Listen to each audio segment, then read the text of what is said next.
Nandito tayo sa pambansang palaro dito sa Lawag. At pupunta tayo ngayon sa Bantay Patapat para mamasyal. Manood lang kayo mga ka-rider hanggang dulo tong video na to para makita nyo tong pupuntahan namin. Ilang oras na nagpapatakbo tayo. Kaya andito na tayo sa Burgos dito sa Ilocos Norte. Ang luwag tong daan dito mga ka-rider, talagang walang ka-traffic. Hindi tulad dun sa Manila na puro traffic yung daan. Dito kung makita nyo, talagang napakaluwag. Pag ganito ang dadaanan nyo, mabilis lang yung biyahe. Kahit apat na sasakyan ang sabay-sabay dito na dumaan, talagang pwedeng-pwede.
Dito yata yun. Ayun nga, dito. Yun yung sabi sa'yo eh. Yan. Guys, dito na tayo sa Barangay Ilocos Norte. Ayan guys yung arko. Barangay. Oh. Nakalagpas na tayo mga ka-rider sa arko ng Bangay. Ito na yung susunod dito sa Budik. Ito yung Budik dito sa Ilocos Norte. Pero lagpasan lang natin, hindi tayo pupunta dyan. Doon sa Bantay Patapat ang destination natin, kaya doon lang tayo pupunta.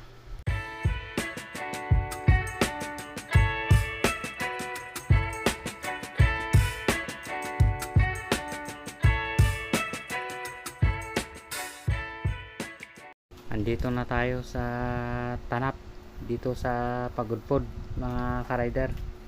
Ang ganda tong daan, napakalawag, diretso pa. Maganda mag top speed dito kung malapit lang sana, pero napakalayo kasi.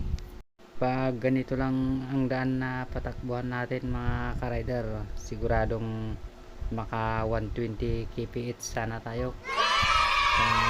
1438 na sprocket combination. Talagang diretso talaga itong daan na to.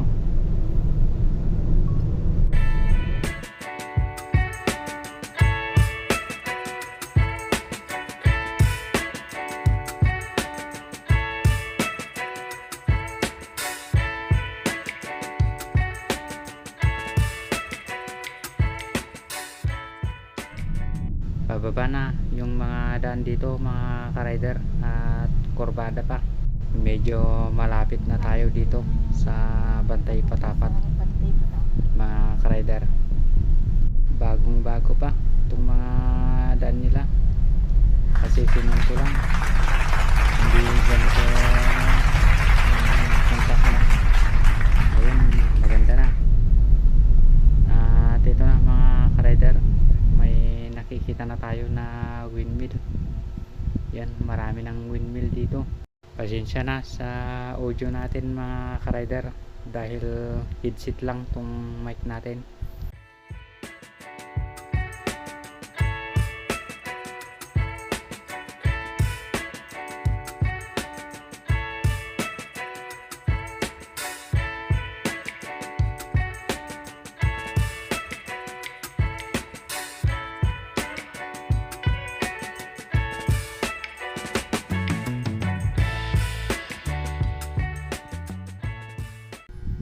na yung dagat, nakikita na natin.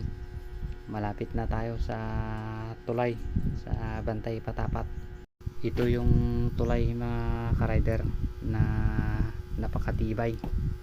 Maraming taon na yung nakalipas nung ginawa ito. Hanggang ngayon talagang ito pa rin, hindi pa ito nasira.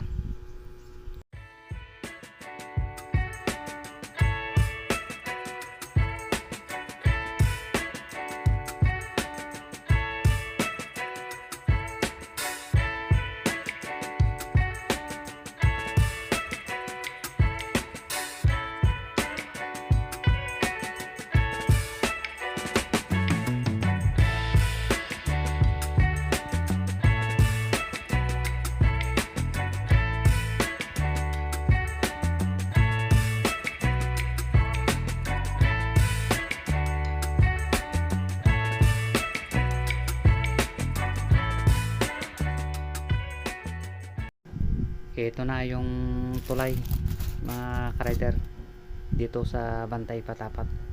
Umpisa na tayo na dumaan. Napakahabang tulay ito, liko-liko ito mga ka-rider. Napakaganda ito. Sobrang tagal na itong tulay na to, ilang dekada na ang nakalipas. Buo pa rin siya, wala pang sira. Maraming hinihinto dito ng sasakyan. Naakit sila sa ganda ng view pag nandito ka talaga sa tulay na to. Matanaw mo talaga yung pinakamaganda na view dito. Baka mahigit na 1 kilometers ang tulay na to, kasi ang tingin ko talaga dito talagang napakahaba. Hindi mo lang talaga makita kasi liko-liko ang daan. Kapag may drone ka dito, talagang makikita mo yung view ng tulay na to.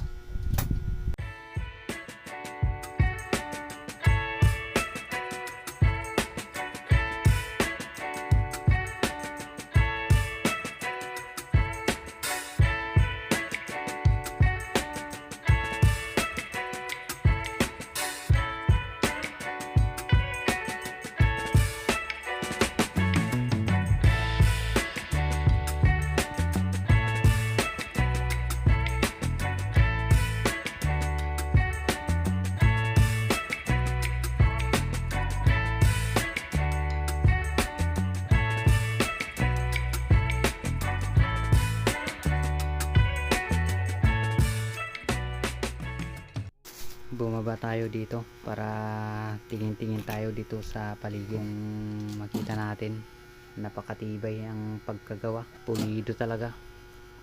Ganito sana katibay lahat ng tulay na ginagawa nila, talagang walang problema sana. Pangalawang punta ko na dito mga ka-rider. Sa mga hindi pa nakapunta dito, punta na kayo dito. Napakaganda ng view. Yan, wala pa akong drone pero kitang kita talaga yung view dito sa tulay na to.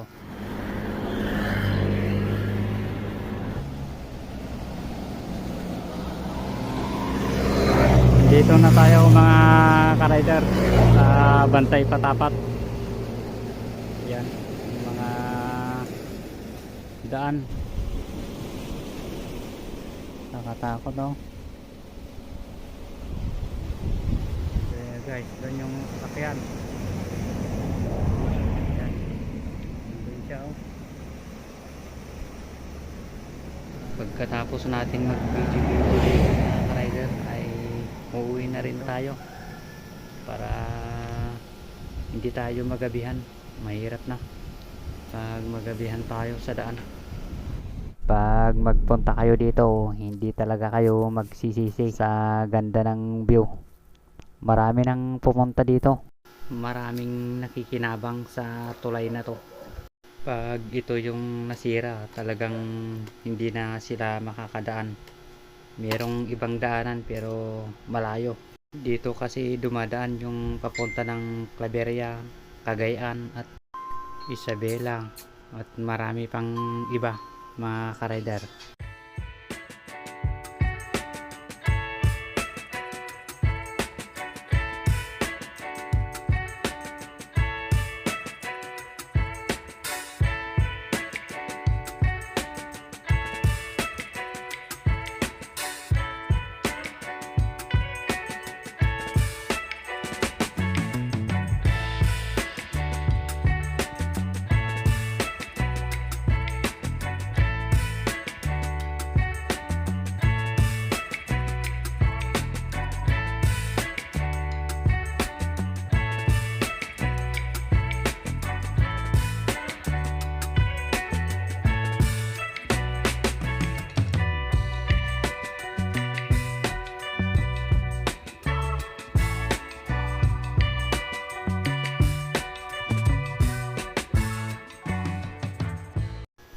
Eto mga ka-rider, pauwi na kami.